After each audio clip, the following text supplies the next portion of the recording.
नमस्कार, मी तेजस्विनी. तुम्हा सर्वांचं आपल्या चॅनेलवरती पुन्हा एकदा अगदी मनापासून स्वागत आहे. सर्वांना श्री स्वामी समर्थ. आय होप की तुम्ही सगळेजण मस्त आणि मजेत असाल. स्वामी महाराज तुम्हा सर्वांच्या मनातल्या चांगल्या इच्छा पूर्ण करू देत. तर आत्ता आहेत ना सकाळचे 5 वाजलेले आहेत आणि आता मी उठून आंघोळ वगैरे करून रेडी झालेली आहे. तर आज आम्हाला आहेत ना बाहेर जायचं आहे. तर आता तुम्हाला थंबनेलवरून समजलेलंच असेल की आज मी कुठे कुठे जाणार आहे. तर अक्कलकोट आणि पंढरपूर आणि तुळजापूर असं आमचं जे आहे तर ते देवदर्शन आहे. तर आता बघू, जर तिथे आम्हाला लवकर दर्शन वगैरे झालं तर आम्ही अजूनसुद्धा जे काही देवदर्शन वगैरे आहे तर ते करणार आहोत. पण आता सध्या तरी आमचं आहे की अक्कलकोट आणि पंढरपूर करायचं आहे. तर आता 4 वाजलेले आहेत, 5 वाजलेले आहेत. 4 वाजता मी उठलेले होते, अंघोळ वगैरे करून मी मस्तपैकी अशी रेडी झालेली आहे आणि आता आम्हाला निघायचं आहे. तर आता बस येते, तर तोपर्यंत म्हटलं व्हिडिओची स्टार्टिंग तरी करूयात. तर आता जीविकाची एक्झाम वगैरे झालेली आहेत, तर त्यामुळे मी सुद्धा रिलॅक्स आहे आणि आता एक्झाम संपल्या की मग काही टेन्शन नसतं. त्यामुळे म्हटलं आता आपला लॉंग व्हिडिओ जो आहे तर तो शूट करायला घेऊयात. तर आज जिथे कुठे आम्ही जाणार आहोत किंवा मग जेवढं काही देवदर्शन वगैरे होईल तर ते मी तुमच्यासोबत शेअर करणार आहे. आणि म्हटलं आता स्वामींचं दर्शन घ्यायचं आहे तर तुमच्यासोबतसुद्धा शेअर करावं. तर ज्यांना ज्यांना पॉसिबल नाही होत जायला तर ते सुद्धा दर्शन घेतील. तर आता सकाळचे 5 वाजलेले आहेत आणि आता आम्ही निघालो आहे, कारण की सकाळी सकाळी लवकर निघालो की दर्शन वगैरे आपलं पटकन होतं आणि रस्त्यालासुद्धा रोडलासुद्धा जास्त काही ट्रॅफिक वगैरे नसतं. तर त्यामुळे मग ठरवलं होतं की लवकरच जायचं आहे. पण आता सगळ्या लेडीज कधी आवडतात ते बघूयात पुढे. आणि आता जसा काही प्रवास होईल तसं मी तुमच्यासोबत शेअर करेल. तर व्हिडिओ शेवटपर्यंत कंटिन्यू करा आणि आवडला असेल तर चॅनेलला सबस्क्राईब करा. तर आता चला आपल्या व्हिडिओला सुरुवात करूयात. तर फायनली सकाळी आमच्या प्रवासाला सुरुवात झाली. सकाळी आम्ही घरातून पहाटे 5लाच निघालेलो होतो, कारण की सकाळचं कसं लवकर निघालं की रस्त्यावरती जास्त ट्रॅफिक वगैरे काही नसतं आणि मग ट्रॅफिक वगैरे नसलं की आपल्याला पटकन जागेवरती पोहोचता येतं. पण आता सकाळी आम्ही निघालो होतो 5ला, पण गाडी यायला सुद्धा थोडंसं लेट झालं आणि सगळ्या लेडीज म्हटलं की कामं आवरायला पटकन सगळ्यांना काही जमत नाही, त्यामुळे थोडंसं लेट होत गेलं आणि मग निघता करता आम्हाला 6-6:30 जे आहे ते वाजून गेले होते. मग सकाळी जे आहे ते छान असं बाहेरचं वातावरण जे आहे ते पाहायला भेटलं आणि खूप सुंदर इकडच्या बाजूला निसर्ग आहे, म्हणजे सगळीकडे हिरवेगार असं वातावरण आहे. आता सगळ्या लेडीज एकत्र निघाल्या की मग कसं सगळं मजा मस्ती आपली सुरू असते, गप्पा गोष्टींमध्ये कसा वेळ जातो काही कळतच नाही.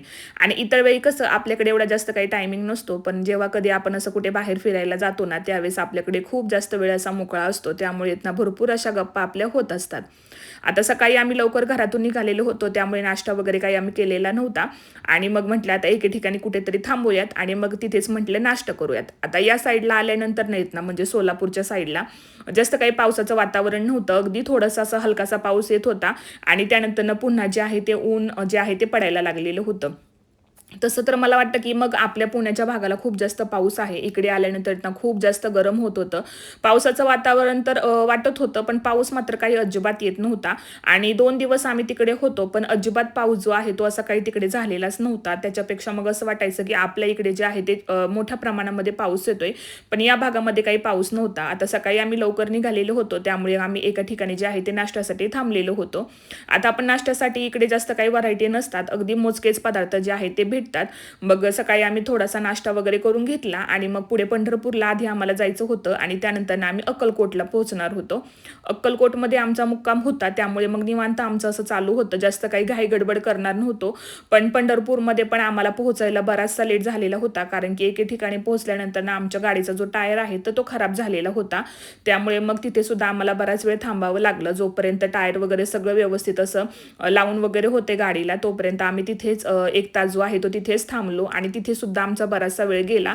पण असं म्हटलं की चला ठीक आहे, आपला लांबचा प्रवास आहे, पुढे गेल्यानंतर कुठे प्रॉब्लेम नको, म्हणून मग असं वाटलं की जे काही असेल ते आपण इथेच जे आहे ते रिपेअरिंग वगैरे सगळं व्यवस्थित असं करून घेऊयात. आणि जे ड्रायव्हर होते ना त्यांचं सुद्धा हेच म्हणणं होतं की पुढे जाऊन प्रॉब्लेम नको, शेवटी सगळ्या लेडीज वगैरे होतो, त्यामुळे त्यांचं सुद्धा असंच म्हणणं होतं की सगळं जे काही गाडीचा प्रॉब्लेम वगैरे असेल तो आपण इथे सोडून घेऊयात, म्हणजे पुढे आपल्याला निवांत प्रवास जो आहे तो करता येईल.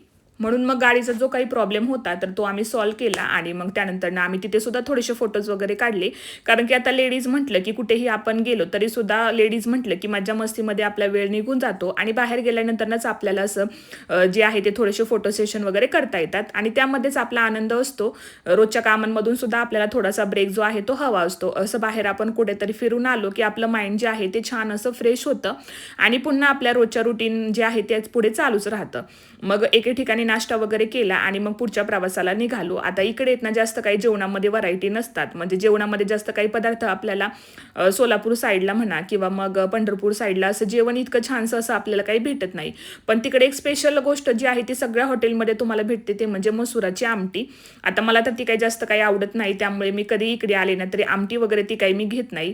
मग एके ठिकाणी आम्ही जेवणासाठी सुद्धा थांबलेलो होतो, पण आमचं असं होतं की आधी आपण पंढरपूरचं दर्शन करूयात, कारण की तिकडे सुद्धा खूप जास्त गर्दी होती. म्हणजे जर आपण रांगेत लाईनमध्ये जर उभं राहून दर्शन घेणार असू पादुकांचं तर जवळजवळ येत ना आपल्याला 6 ते 7 तास लागणार होते, कारण की श्रावण महिना सुरू होता आणि श्रावण महिना म्हटलं की सगळ्या मंदिरांमध्ये आपल्याला खूप जास्त गर्दी जी आहे ती भेटते. आता पहिल्या दिवशी तर मी फुल व्लॉग जो आहे तो शूट केलेला होता, पण दुसऱ्या दिवशी काही मला ते शूट करणं झालं नाही, त्यामुळे मग मी तो शॉर्ट व्हिडिओ जो आहे तो शूट केला आणि मग म्हटलं आपण तोच पोस्ट करूयात. कारण की काय होतं ना, खूप जास्त धावपळ असते, सकाळी लवकर उठून आपल्याला निघायचं असतं आणि मग सगळं शूट करणं काही होत नाही. त्यामुळे म्हटलं आपण पहिल्या दिवशीचा लॉंग व्हिडिओ शूट केलाय तर म्हटलं तोच तुमच्यासोबत शेअर करते. आणि मग पंढरपूरमध्ये पोहोचल्यानंतर मग आम्ही असं ठरवलं की आपण मुखदर्शन घेऊयात, कारण की येत ना तिथे VIP दर्शनाचे पास वगैरे असं काही भेटत नव्हतं. त्याच्यामुळे मग म्हटलं आपण मुखदर्शनच घेऊयात, कारण की जी लाईन होती ना ती खूप जास्त लांब होती आणि मोबाईल वगैरे काही आतमध्ये अलाउड नव्हते. त्याच्यामुळे मग आम्ही बाहेरच मोबाईल जे आहे तर ते ठेवलेले होते, त्यामुळे आतमध्ये काही जास्त शूट करणं माझं झालेलंच नव्हतं. आणि लाईन जर म्हटलं ना तर अगदी नदीच्या सुद्धा पुढे लाईन होती, म्हणजे मंदिरापासून ते जर आपण नदीपर्यंत जिथे जातो ना पाय वगैरे धुण्यासाठी त्याच्याही पुढे लाईन लागलेली होती. त्यामुळे एवढं 6-7 तास लाईनीमध्ये उभं राहून घेणं दर्शन ते काही शक्य होणार नव्हतं आणि तिथे मग आमचा वेळ सुद्धा भरपूर गेला असता. आणि पुढे आम्हाला जायचं होतं ते म्हणजे अक्कलकोटला, तिथे सुद्धा आम्हाला स्टेसाठी रूम वगैरे पाहायच्या होत्या, त्यामुळे मग भरपूर वेळ आमचा जाणार होता. म्हणून मग सगळ्यांनी विचार करून आम्ही ठरवलं की आपण मुखदर्शनच घेऊयात, जेणेकरून आपलं दर्शन वगैरे सुद्धा व्यवस्थित होईल आणि मग पुढे आपल्याला प्रवासाला सुद्धा जाता येईल. मग फायनली आम्ही पोहोचलो होतो पंढरपूरमध्ये. मग इथे आल्यानंतर पहिल्यांदा आतमध्ये गेलो तर भरपूर अशी गर्दी होती, श्रावण महिना होता त्यामुळे भरपूर लोक आलेले होते आणि 2-3 दिवस सलग सुट्ट्या होत्या, त्याच्यामुळे गर्दीचं प्रमाण जे आहे ते थोडंसं जास्त होतं. मग इथे आल्यानंतर आम्ही मुखदर्शन घेण्याचं शेवटी ठरवलं, कारण की लाईन खूप जास्त होती. त्यामुळे मग म्हटलं आपण मुखदर्शनच घेऊयात, जे की पटकन होणार होतं आणि अगदी 10 ते 15 मिनिटांमध्ये आमचं मुखदर्शन झालं आणि ते सुद्धा खूप छान झालं. म्हणजे मूर्ती वगैरे जी आहे विठ्ठलाची ती आपल्याला अगदी व्यवस्थित अशी दिसते, असं काहीच नाहीये की लांबून दर्शन होतंय किंवा व्यवस्थित असं आपल्याला काही दिसत नाहीये. अगदी व्यवस्थित असं आमचं दर्शन झालं आणि जेव्हा आम्ही मंदिरामध्ये पोहोचलो तेव्हा सुद्धा आमचं दर्शन अगदी व्यवस्थित पद्धतीने झालं. त्यानंतर मग आम्ही आमच्या पुढच्या प्रवासाला लागलो आणि मग फायनली संध्याकाळी आम्ही येऊन पोहोचलो होतो ते म्हणजे अक्कलकोटमध्ये. इथे येता ना आम्हाला जवळजवळ 6 ते 7 वाजून गेलेले होते, पण आमचा इथेच मुक्काम होता, त्यामुळे म्हटलं निवांत आपण दर्शन करूयात. आता इथे आल्यानंतर आम्ही संध्याकाळच्याच वेळी आलेलो होतो, त्यामुळे इथे आरतीचा टायमिंग सुद्धा झालेला होता आणि 8 वाजता इथे आरती सुरू होते, तर ती जवळजवळ पाऊण ते 1 तास आरती इथे चालू राहते. आणि असं म्हणतात की अक्कलकोटला आपल्याला बोलावून आल्याशिवाय आपल्याला जाता येत नाही, त्यामुळे मग असं म्हणावं लागतं की स्वामींनीच आपल्याला बोलवून घेतले.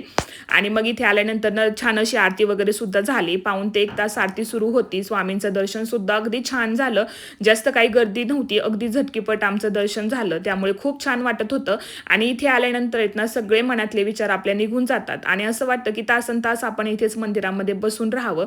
आणि इथे आल्यानंतर एक वेगळीच वाईब जी आहे ती आपल्याला भेटते, त्यामुळे मंदिरामध्ये आल्यानंतर सुद्धा आपल्याला खूप जास्त छान वाटतं. आता स्वामींचं दर्शन वगैरे घेतलं आणि मग पुढे आम्ही महाप्रसाद सुद्धा घेणार होतो, पण ते काही आम्हाला जमलं नव्हतं, कारण की खूप उशीर झाला होता. म्हणून मग आम्ही रूम पाहण्यासाठी पुढे निघालो. आता दुसऱ्या दिवशी आम्ही कुठे फिरलोय ते तुम्हाला मी शॉर्ट व्हिडिओमध्ये तुमच्यासोबत नक्की शेअर करेन. तोपर्यंत सर्वांना श्री स्वामी समर्थ.